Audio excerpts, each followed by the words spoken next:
Պայմանավորեք ներկայացրեք։ Այո։ 168 ժամ Զարուհի Դիլանյան։ Պարոն նախագահ, Ձեր պրոլոգում, նաև առաջին հարցինի պատասխան, մանրամասն անդրադարձակ, ամեն դեպքում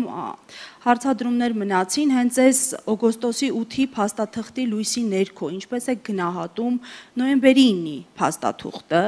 այս պահին ունի այս փաստաթուղթը ինչ-որ հնարավորություններ, այլընտրանքներ, որոնք չի առաջարկում օգոստոսի 8-ի փաստաթուղթը, ինչ կանեիք դուք, եթե հնարավորություն ունենայիք իշխանության գալ, այսպես ձեր թիմով, կփոխեիք արդյոք օգոստոսի 8-ի փաստաթղթի կետերը, կամ այլ առաջարկներով հանդես կգայիք, ինչը որ այստեղ եք ներկայացնում, հնարավոր է արդյոք չեղարկել այդ փաստաթուղթը այլ իշխանության պարագայում։ Եվ պարբերաբար ասում եք խաղաղության ձեր տեսլականի մասին, ամեն դեպքում խաղաղության օրակարգի մոնոպոլիան կամա թե ակամա հայտնվել է այս իշխանության ձեռքում, ինչու չի ստացվում այդ մոնոպոլիայից իշխանությանը զրկել, ինչն է խանգարում ձեզ, եւ քանի որ արտաքին քաղաքականության կտորն է, վերջին հարց, մամուլում հրապարակումներ եղան ձեր եւ Ռուսաստանի բարձրաստիճան պաշտոնյաներից մեկի հանդիպման մասին, որքանով է դա հավաստի եւ եթե հավաստի է, ինչ եք քննարկել, Կիրիենկոյի մասին է խոսքը։ 3 հարց եղավ։ Փոխկապակցված։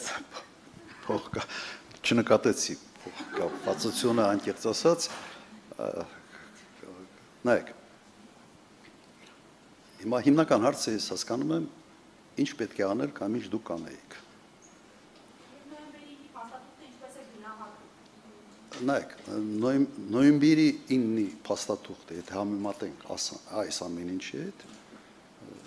իհարկե այսօր նույնիսկ երազանքի փաստաթուղթ կարելի է անվանել։ Այդ փաստաթուղթը ենթադրում էր նաև Արցախի գոյությունը։ Հիմա այս փաստաթղթի հետ կապված ընդհանրապես Միացյալ Նահանգները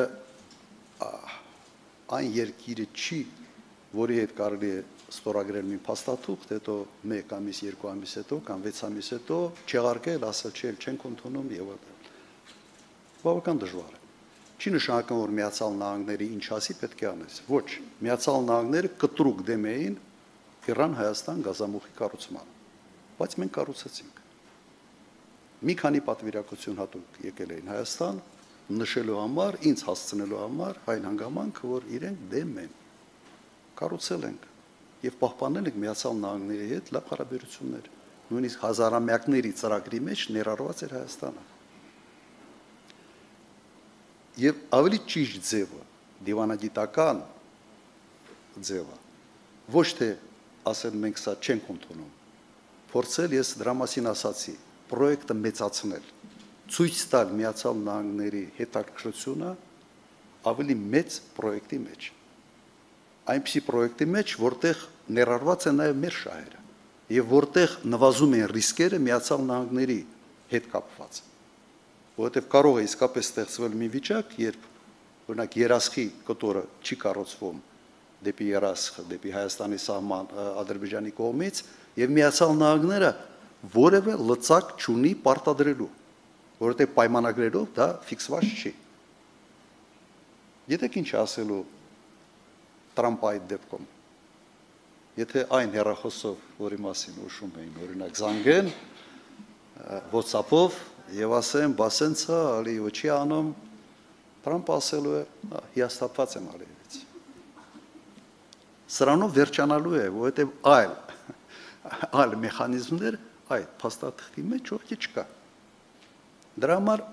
ես առաջարկեցի ոչ թե ուղղակի մերժել, այլ հակառակը, մեծացնել պրոյեկտը, ցույց տալ իրենց հետաքրքրությունը։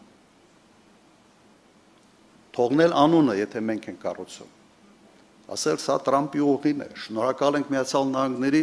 այսպես հետաքրքրության համար, որ միջամտել են, որ փորձում են ինչ-որ հարց լուծել։ Բայց մենք ուզում ենք, որ հարցը լուծվի բոլոր կողմերի համար, ոչ թե հարց լուծվի մեկ կողմի համար։ Բայց սա է մեր։ Ու կարելի է դա անել։ Պատասխանեցի ձեր հարցին։ Հա։ Այդ արդեն 4-րդ հարցն էր, հա։ Իշխանության ձեռքինը, գիտեք, հետաքրքիր է, որ պարադոքսալ է։ պատերազմ վերած մարդը խոսում է խաղաղության մասին։ Ես մեկ հարցազրույցի ժամանակ վերջերս ասել եմ։ Իսկապես 18 թվականին խաղաղությունից չէր խոսում, որտեղ կար խաղաղություն, բայց չկար խաղաղության օրակարգ։ Երբ որ խաղաղություն չի լինում, հայտնում է խաղաղության օրակարգ։ Ինքը բերել է պատերազմ, ինքը ծնել է իր գործողություններով եւ 5000 զոհերով, 11000 վիրավորով, ինքը ծնել է խաղաղության օրակարգ։ Եվ абսուրդը նրա մեջ է, ինքը փորձում է այդ օրակարգի հեղինակը լինել եւ մենաշնորհը ունենալ այդ օրակարգի վրա։ Մենք պետք է մենք ցույց տանք, որ ուղղակի բացարձակ սուտ է, չկա այդպես։ Ավելին ասեմ, հիմա խոսում է, լավ, չմտնեմ այդ թեմայի մեջ, թե չգալու եմ 4-րդ հանրապետություն եւ այլն։ Եվ վերջ նայեք, ես մեկ ամիս առաջ եղել եմ Մոսկվայում։ Մոտ մեկ ամիս առաջ եղել եմ ընդամենը 2 օր շաբաթ կերակի։ Մասնավոր ազնական ինչ-որ հարցերով։ Եվ վերադարձել եմ երկուշաբթի օրը, կեսօրին։ Եթե պաշտոնական հանդիպումների նպատակ ունենայի, կամ եթե դիմեի, երևի այլ օրեր շաբաթվա ընթացքում կընտրեի։ Բայց ես հասկանում եմ, որ երբ ես հայտնվում եմ Մոսկվայում, անպայման նման կարգի, այսպես որեր տարածվելու են։ Խնդրեմ հաջորդ հարցազատ